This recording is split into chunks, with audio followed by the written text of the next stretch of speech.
Hi ಎಲ್ರಿಗೂ ನಮಸ್ಕಾರ. ನಾನು ನಿಮ್ಮ Nayana Siddesh. Welcome back to my YouTube channel. ಎಲ್ಲರೂ ಹೇಗಿದ್ದೀರಾ? ನಾವು ತುಂಬ ಚೆನ್ನಾಗಿದ್ದೀವಿ. ಇವತ್ತು ಏನಪ್ಪ ಸ್ಪೆಷಲ್ ಅಂದರೆ ಚಪಾತಿಗೆ ಗೋರಿಕಾಯಿ ಪಲ್ಯ ಮಾಡ್ತಾಯಿದ್ದೀನಿ. ಅದನ್ನು ನಿಮಗೆ ತೋರಿಸ್ಬಿಡೋಣ ಅಂತ ಬಂದಿದ್ದೀನಿ. ಇವಾಗ ಆಲ್ರೆಡಿ ನಾನೊಂದು ಬಾಣಲಿಗೆ ಎಣ್ಣೆ ಹಾಕಿ ಕರಿಬೇವು ಸೊಪ್ಪು ಹಾಕಿ ಮತ್ತು ಹಸಿಮೆಣ್ಸಿನ್ಕಾಯಿ ಹಾಕಿ ಈರುಳ್ಳಿ ಹಾಕಿ ಫ್ರೈ ಮಾಡ್ತಾಯಿದ್ದೀನಿ.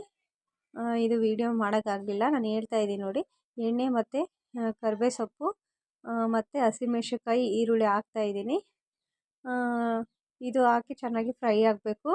ಯಾರೆಲ್ಲ ಫಸ್ಟ್ ಟೈಮ್ ನನ್ನ ವಿಡಿಯೋ ನೋಡ್ತಾ ಇದ್ದೀರಾ ದಯವಿಟ್ಟು ಸಬ್ಸ್ಕ್ರೈಬ್ ಮಾಡಿ, ಶೇರ್ ಮಾಡಿ, ಕಮೆಂಟ್ ಮಾಡಿ, ಲೈಕ್ ಮಾಡಿ. ದಯವಿಟ್ಟು ಸಹಕರಿಸಿ. ಎಲ್ರಿಗೂ ಯಾವ ರೀತಿ ಸಪೋರ್ಟ್ ಮಾಡ್ತೀರೋ ಅದೇ ರೀತಿ ಸಪೋರ್ಟ್ ಮಾಡಿ. ನಿಮ್ಮ ಸಪೋರ್ಟ್ ನಮಗೆ ತುಂಬ ಮುಖ್ಯ.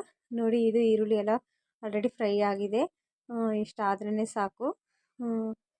ನೋಡಿ, ಇಷ್ಟು ಫ್ರೈ ಆಗಿಬಿಟ್ರೆ ಇವಾಗ ನೆಕ್ಸ್ಟು ನಾವು ಇದಕ್ಕೆ ಟೊಮೊಟೊ ಹಾಕ್ತಾಯಿದ್ದೀವಿ. ನೋಡಿ, ಟೊಮೊಟೊ ಹಾಕಿ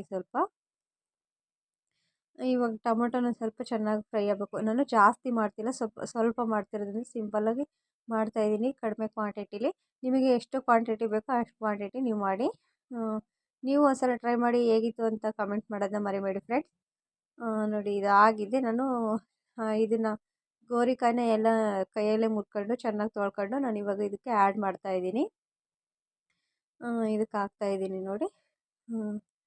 ಇವಾಗ ಇದನ್ನು ಸ್ವಲ್ಪ ಹೊತ್ತು ಎಣ್ಣೆಲೇ ಬೇಯಿಸ್ಬೇಕು. ನೋಡಿ, ಯಾವ ರೀತಿ ಕಲರ್ಫುಲ್ಲಾಗಿ ಕಾಣಿಸ್ತಾ ಇದೆ. ದಯವಿಟ್ಟು ಎಲ್ಲರೂ ವಿಡಿಯೋ ನೋಡಿ ಫ್ರೆಂಡ್ಸ್. ಇವಾಗ ಒಂದು 100 ಮೇಲೆ ರೀಚ್ ಆಗುತ್ತೆ ವ್ಯೂಸು. ನೋಡೋಣ, ಬರ್ತಾ ಬರ್ತಾ ವ್ಯೂಸ್ ಬರುತ್ತೆ ಅಂತ ನಾನು ನಂಬಿಕೆ ಇಟ್ಟಿದ್ದೀನಿ.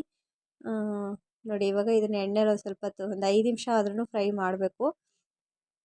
ಎಣ್ಣೆಲಿ ಒಂದು ಸ್ವಲ್ಪನಾದ್ರೂ ಇದು ಫ್ರೈ ಆದರೆ ಚೆನ್ನಾಗಿರುತ್ತೆ ಟೇಸ್ಟು. ನೋಡಿ, ಇದು ಫ್ರೈ ಆಗ್ತಾ ಇದೆ. ಇದು ಚಪಾತಿಗೆ ತುಂಬ ಚೆನ್ನಾಗಿರುತ್ತೆ. ಇದರಲ್ಲಿ ಬಸ್ಸಾರು ಮಾಡ್ತಾರೆ. ನಾನಿವಾಗ ನೋಡಿ, ಅದು ಫ್ರೈ ಆಗಿತ್ತು. ಇವಾಗ ನಾನು ಇದಕ್ಕೆ ನೀರು ಆ್ಯಡ್ ಮಾಡ್ತಾಯಿದ್ದೀನಿ. ಇದು ಇದರಲ್ಲೇ ಬೆಂದರೆ ಚೆನ್ನಾಗಿರುತ್ತೆ. ಕೆಲವರು ಏನಪ್ಪ ಅಂದರೆ ಮುಂಚೆನೇ ಬೇಯಿಸ್ಬಿಟ್ಟು ಆಮೇಲೆ ಒಗ್ಗರಣೆ ಹಾಕ್ತಾರೆ. ಮುಂಚೆನೇ ಬೇಯಿಸ್ಬಿಟ್ರೆ ಏನಾಗುತ್ತೆ ಅಂತ ಹೇಳ್ತೀನಿ ಫ್ರೆಂಡ್ಸ್. ಯಾಕಂದರೆ ಬೇಯಿಸಿರೋದೆಲ್ಲ ರಸ ಎಲ್ಲ ಹೋಗುತ್ತಲ್ಲ, ಅದರಲ್ಲಿ ಏನು ಟೇಸ್ಟ್ ಸಿಗಲ್ಲ. ಮೇಯ್ನ್ ಅದೇ ಬೇಕಲ್ಲ. ನೋಡಿರಿ, ನಾನು ಇದಕ್ಕೆ ಸ್ವಲ್ಪ ಧನಿಯಾ ಪುಡಿ ಹಾಕಿದ್ದೀನಿ. ನೀವು ಧನಿಯಾ ಪುಡಿ ಹಾಕಿ. ಮತ್ತು ಇವಾಗ ಉಪ್ಪು ಹಾಕ್ತಾಯಿದ್ದೀನಿ. ನೋಡಿ, ಇವಾಗ ಉಪ್ಪು ಹಾಕಿದ್ದೀನಿ, ಧನಿಯಾ ಪೌಡ್ರ್ ಹಾಕಿದ್ದೀನಿ. ಅದಕ್ಕೆ ಈ ರೀತಿ ಬೇಯಿಸೋದ್ರಿಂದ ಅದು ರಸ ಎಲ್ಲ ಇದರಲ್ಲೇ ಇರುತ್ತೆ, ಎಲ್ಲೂ ಹೋಗಲ್ಲ. ಸ್ವಲ್ಪ ಚಿಕನ್ ಮಸಾಲ ಪೌಡ್ರು, ಸ್ವಲ್ಪ ಗರಂ ಮಸಾಲ ಪೌಡ್ರು ಹಾಕ್ತಾಯಿದ್ದೀನಿ ಟೇಸ್ಟಿಗೆ. ಚೆನ್ನಾಗಿರುತ್ತೆ ಫ್ರೆಂಡ್ಸ್. ಈ ರೀತಿ ಮಾಡೋದ್ರಿಂದ ನೀವು ಈ ರೀತಿ ಮಾಡಿ ನೋಡಿ. ಸ್ವಲ್ಪ ನೋಡಿದರೆ ನಿಮಗೂ ಇಷ್ಟ ಆಗುತ್ತೆ. ಖಂಡಿತ ನೀವು ಮತ್ತೆ ಮತ್ತೆ ಮಾಡ್ಕೊಂಡು ತಿಂತೀರಾ. ಅದಕ್ಕೆ ನಾನು ಈ ರೀತಿ ಬೇಯಿಸ್ತೀನಿ.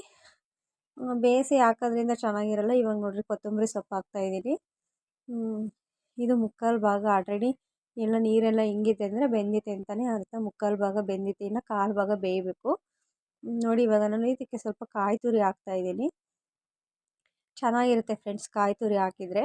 ಅದಕ್ಕೆ ನಾನು ಕಾಯಿನ ಸ್ವಲ್ಪ ತುರಿದ್ಬಿಟ್ಟು ಹಾಕ್ತಾಯಿದ್ದೀನಿ. ಕಡಿಮೆ ಮಾಡೋದ್ರಿಂದ ಸ್ವಲ್ಪ ಕಡಿಮೆನೇ ಕಾಯಿ ಹಾಕ್ತಾಯಿದ್ದೀನಿ.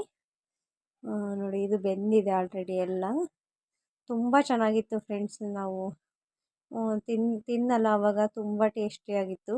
ನೀವು ಒಂದ್ಸಲ ಮಾಡಿ ನೋಡಿ ಫ್ರೆಂಡ್ಸ್. ಯಾವ ರೀತಿ ಕಾಣಿಸ್ತಾ ಇದೆ, ಎಷ್ಟು ಬೆಂದಿದೆ. ನಾನು ಫೈನಲಾಗಿ ಇದನ್ನು ಚಪಾತಿ ಜೊತೆ ಸರ್ವ್ ಮಾಡಿಕೊಂಡು ತಿಂತಾಯಿದ್ದೆ. ಸೊ ವಿಡಿಯೋ ಮಾಡಿದ್ದೀನಿ ನೋಡಿ ಯಾವ ರೀತಿ ಬಂದಿದೆ ಅಂತ. ಪಲ್ಯ ತುಂಬ ಚೆನ್ನಾಗಿತ್ತು. ನೋಡಿ ಫ್ರೆಂಡ್ಸ್, ಈ ರೀತಿ ಬಂದಿತ್ತು ಫೈನಲಾಗಿ. ನೆಕ್ಸ್ಟು ರೆಸಿಪಿಯೊಂದಿಗೆ ನಿಮ್ಮ ಮುಂದೆ ಬರ್ತೀನಿ. ಬಾಯ್ ಬಾಯ್, ಲವ್ ಯು ಆಲ್. ನೀವು ಒಂದ್ಸಲ ಟ್ರೈ ಮಾಡಿ, ಹೇಗಿತ್ತು ಅಂತ ಕಮೆಂಟ್ ಮಾಡೋದನ್ನ ಮರಿಬೇಡಿ ಫ್ರೆಂಡ್ಸ್. ಬಾಯ್.